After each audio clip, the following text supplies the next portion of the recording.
Okay, so getting back into our coverage over the Destiny of X era of X-Men comics, we actually do pick back up with X-Men once again, issues number 19, 20, and 21. Now, this is going to tell a Pacific story arc that deals with the Brood. Now, remember, the last time we saw the X-Men, Corsair, the father of Cyclops, was trying to warn the X-Men that the Brood is coming. The Brood is heading towards the Earth. Now, here's the thing though, guys, when it comes to the Brood, they are an alien race that usually tries to infect other races by planting eggs inside someone's body.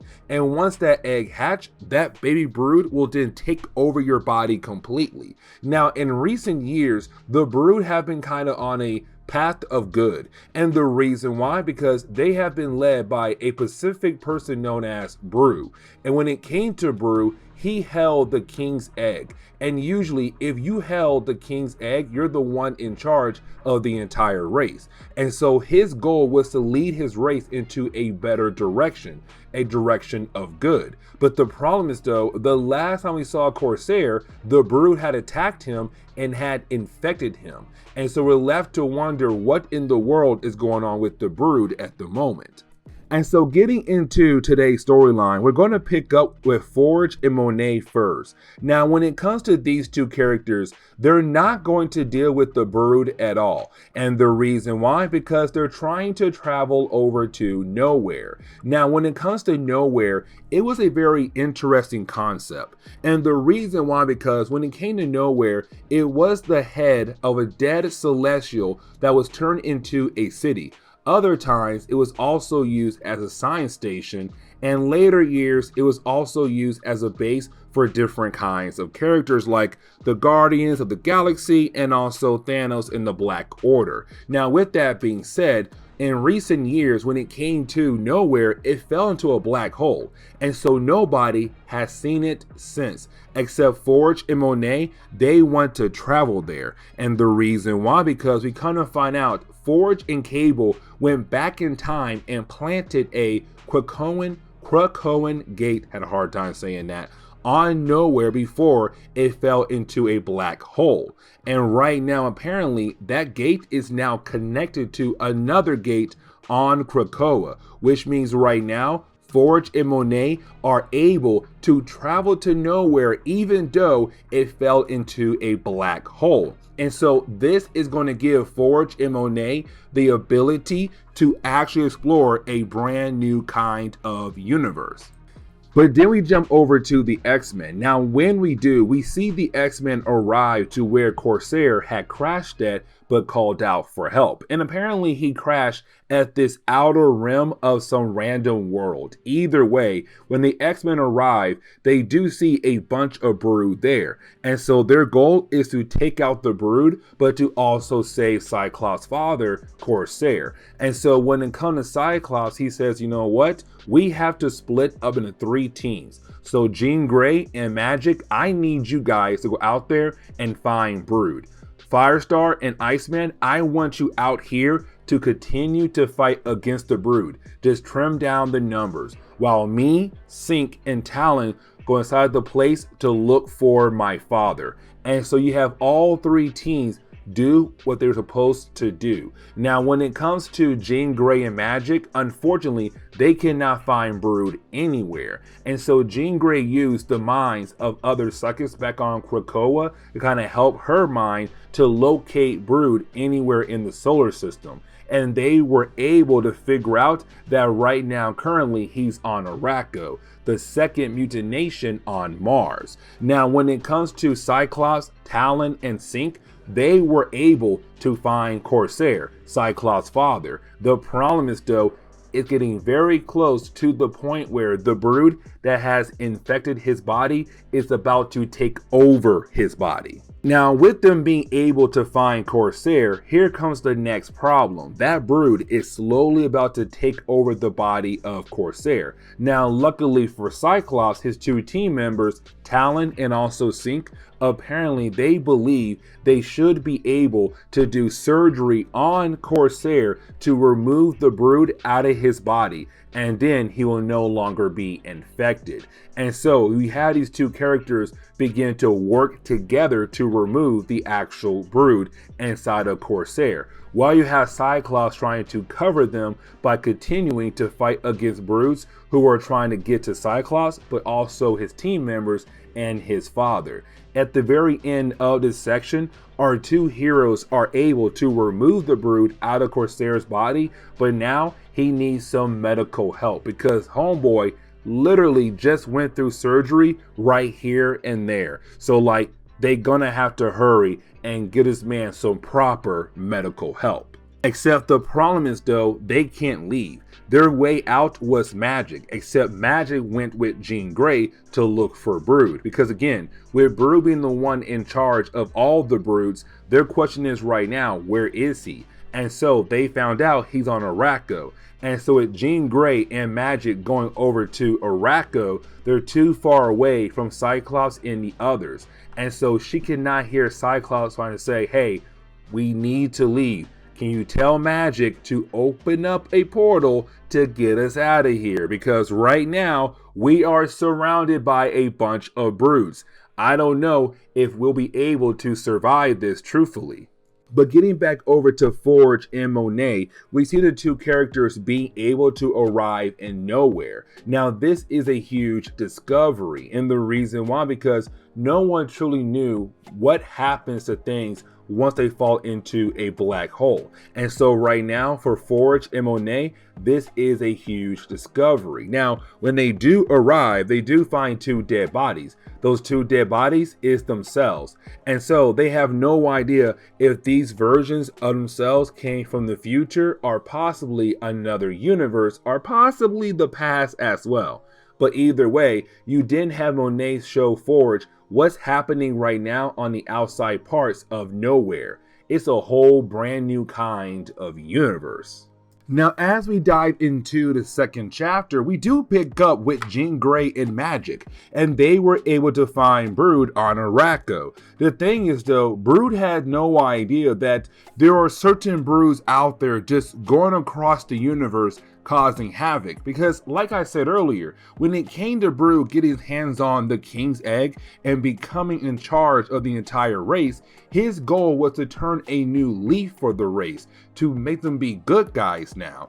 And matter of fact, the broods who are with him right now on Araco, they're still good because they're listening to him. And matter of fact, they're practicing the Michael Jackson Thriller dance.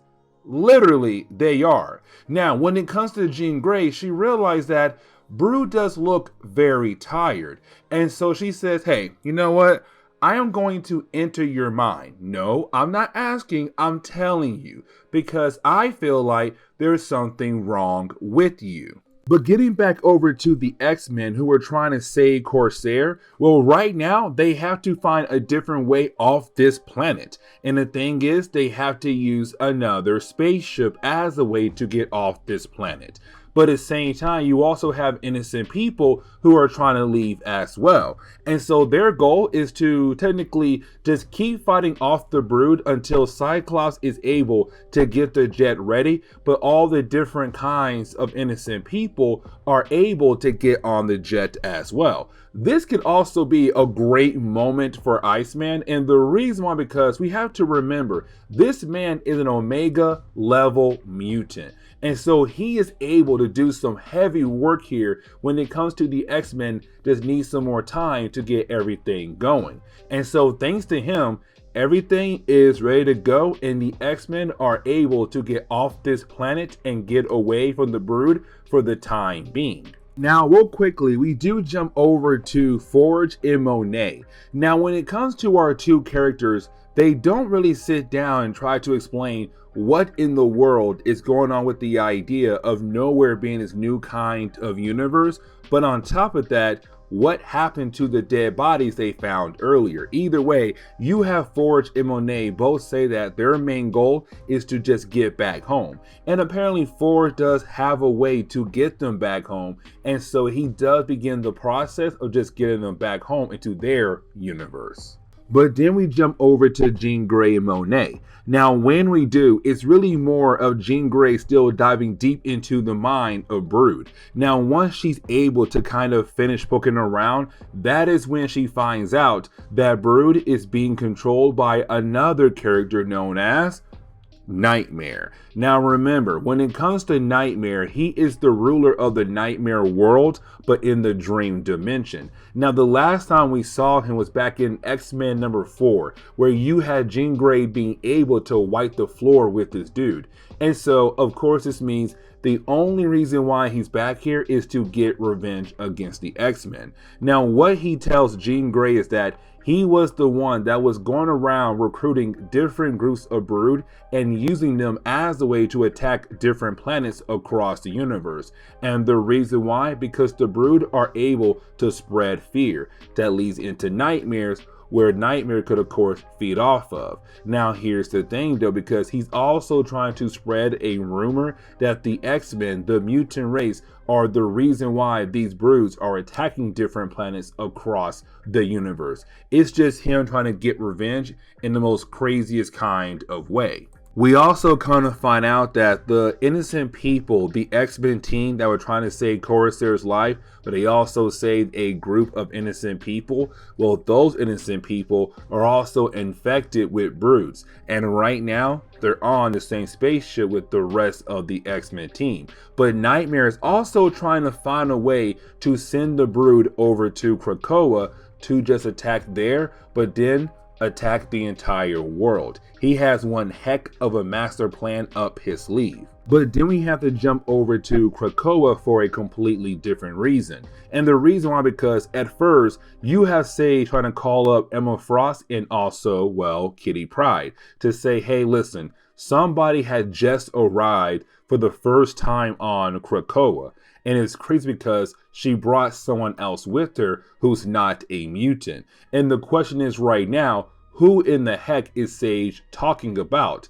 And we kind of find out it is Typhoid Mary. Now remember, Typhoid Mary is a mutant, but she has the ability to basically start fires if she wanted to with her mind. But the thing is, she also brought someone else to the island who is not a mutant, but because that person is technically married to her, that would be the Kingpin, Wilson Fisk. Now, the only reason why he is coming here because he needs somewhere to hide, because he is the most wanted man in America right now for all the crimes he committed as the mayor of New York. And so getting into the final chapter, we actually do pick up with Monet and Forge at first. And really, it's just the two of them discussing the idea that they're going to head back home to their universe, but bringing nowhere back with them. Now, with that being said, it did seem like the book was kind of hinting at the idea that maybe Forge and Monet might get together. I don't know.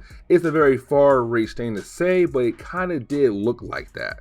And so we then jump over to Jean Grey fighting against Nightmare. And really, for Nightmare, it's not a fair battle. Like, Jean Grey just whooped the butt of Nightmare all over again. Now, here's the thing though, because even though you have Jean Grey defeat Nightmare and lock him away again, you have Nightmare say, listen, Jean Grey, even though you were able to beat me, let's not forget, I spread fear across the entire universe by using the Brood. But at the same time, though, I made it seem like you guys were responsible for those attacks. And so right now, you have different races out there who are going to look at you guys and hate you guys even more than they did originally. You're welcome. And then Jean Grey is able to defeat Nightmare and get rid of him. But then she tells Brood and Magic they have to go help out the rest of the X-Men. Now, when it comes to Brood, he wants to have the ability to regain control of all the Broods across the universe. Now we do jump over to the X-Men team who are trying their best to technically defend themselves against the innocent people they were trying to save, but in reality, they all were infected by the Broods as well. But either way though, you do have the X-Men trying to fight against the Brood on this spaceship. Now this leads into a very big moment, and the reason why, because of Synch. Because remember, in recent books we have found out that Synch has evolved as a mutant, because originally When he had to use your powers, he had to be right next to you. But on top of that, he could only use the powers of somebody who is a mutant. Now, in recent years, a lot of things had changed. One, he's able to keep your powers for a good period of time. But two, he can now take other kinds of people powers as well. It's no longer just mutants. You can be a human with powers or possibly some kind of alien with powers. Either way, he has evolved a lot. But something else we found out in recent years is that every time he does use someone else's powers, it begins to age him up to the point where sooner or later he might die from old age, only because he keeps using powers of other people. With that being said, he does use the powers of Polaris to get rid of the Brood on this spaceship. And we do kind of find out that Forge and Monet were actually able to arrive back in their universe, the main Marvel universe, but they also asked for a pickup, so you have Magic just come in and pick them up very quickly and go rejoin the rest of the X-Men. But this leads into an argument between Cyclops and Jean Grey. And the reason why, because when it comes to Cyclops, he wants to kill off the entire race of the Brood. Now, the reason why, because let's not forget, the X-Men have fought this alien race for so many years in Marvel Comics. Matter of fact, their first appearance, I want to say, was in X-Men Comics. But the thing is, though, it's also Cyclops saying, they almost killed my father. They had infected my father and was going to do horrible things to him. So yes, what I'm saying right now is what I truly do believe. Let's go ahead and kill off the entire Brood race. Now, Jean Grey, she cannot believe what she is hearing from her man. Because, guys, let's not forget, in recent years, Jean Grey has been trying so hard to work through a certain kind of problem she did in the past. Because remember, in the Dark Phoenix saga, she wiped out an entire planet full of people, innocent people. And so ever since then, she never truly got over that. And so to hear Cyclops saying, hey, let's go ahead and kill off an entire race, it was very upsetting for her. But you didn't have Jean Grey tell Cyclops, no, we are not going to wipe out an entire race. This is what we're going to do. You and the rest of the X-Men will go down to Krakoa to help defend the island against the army of Broods there that was released by Nightmare. While me and Bro here go around to different parts of the universe to find different groups of the Brood and then try to regain control over them. It's really her saying, we are not about to become killers at all. And the book ends on that note right there. So guys, please leave me a like down below and subscribe. Also, if you have any suggestions on books I should read, well, please let me know in the comments below, because you never know, your suggestion could be a future video down the road. But guys, see y'all next time. Later.